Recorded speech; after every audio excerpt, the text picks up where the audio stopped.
Hello and welcome back to new castle vlog. So today we visit two castles. It's Farleigh Hungerford castle where I am right now and Nunney castle. But before that I will show you my camera vlogging setup. Finally I got my all components and I can share with you. So I will use my phone to show you. This is it. So I have a small tripod. It's very durable, very good. I like that. And the GoPro casing, so I can connect the tripod and the microphone. So yeah, I still thinking about this thing, how to put it in. I was trying to put somewhere underneath here, or maybe somehow here. So I will figure out how to do that. Yeah. So and the microphone, of course. I was watching a lot of videos about that the windscreen, the windshield, it is in the shot. So I come up with this idea. As you can see, there is a mount. I have I bought this when I was shooting my movie for the microphone, so I can hold on top of the camera, and there is a small shoe mount, I think it's called small shoe mount, so I can put it in the microphone. So yeah, so now I have very good audio, and I don't need to worry about the wind. Also, I want to give a shout out to Gabriel Chavarria. I hope so I'm pronouncing your last name the right. So I took most of my days from him, so I will put his channel link in the description so you can check it out too. So yeah, if you're ready, let's go. Remains of a 14th century castle built by Sir Thomas Hungerford between 1377 and 1383. The castle was constructed as a simple rectangular building with curtain wall. At the outbreak of the English Civil War in 1642, the castle was held by Sir Edward Hungerford, a leader of parliamentary forces in Wiltshire. So basically, yeah, this what is left from the castle. So there's two towers. I think there was 4 towers. So there is only 2 towers left standing. And yeah, and most of it is just a foundation for the castle. Yeah, but it's still interesting, you know.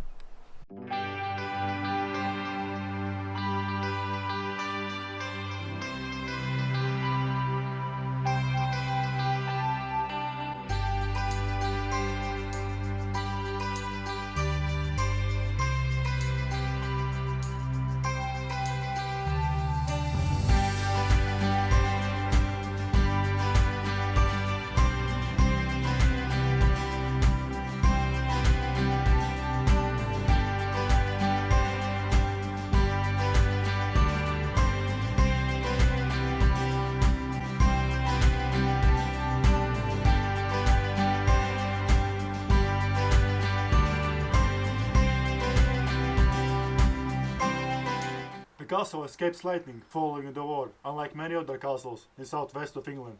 The last the Hungerfords to hold the castle, another Sir Edward, was forced to sell the property in 1686 in order to settle his gambling debts. By the 18th century, the uninhabited castle had fallen into disrepair.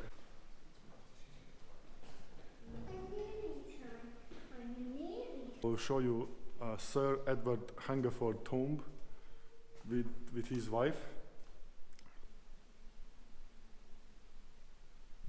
The Farleigh Hungerford is done, and the next one is the Nunney castle. Yeah. Oh, cool. I'm just like I'm traveling to castles, and I'm telling history about like a small history, Yeah. and then like vlogging. Wow. Yeah. Whereabouts? All over the UK? Or? All over the UK.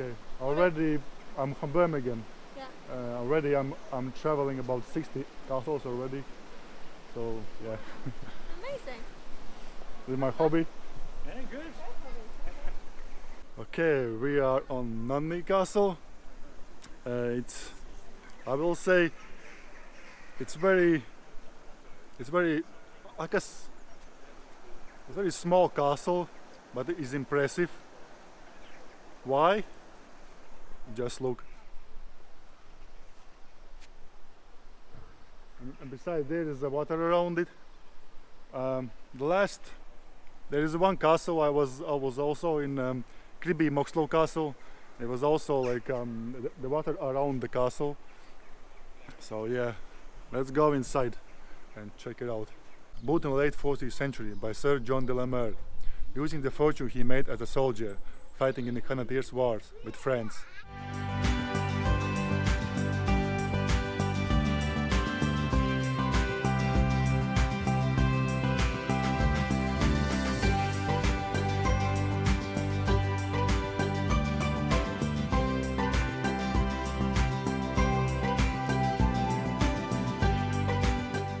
Ironically, the architectural style that he adopted for Nunney appears to have been borrowed from French castles he had undoubtedly besieged and destroyed. Damaged by the canal fire during the English Civil War, the castle fell into ruins, although it is still considered by many as aesthetically the most impressive castle in Somerset.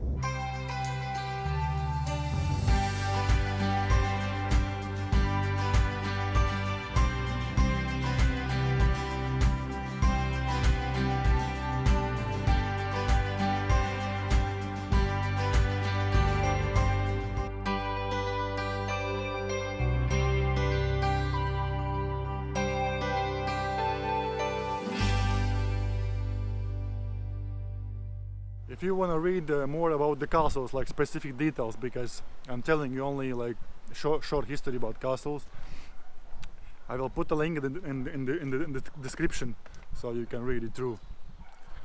So yeah, that's it for now. Thank you for watching. Don't forget to subscribe, and I see you next video.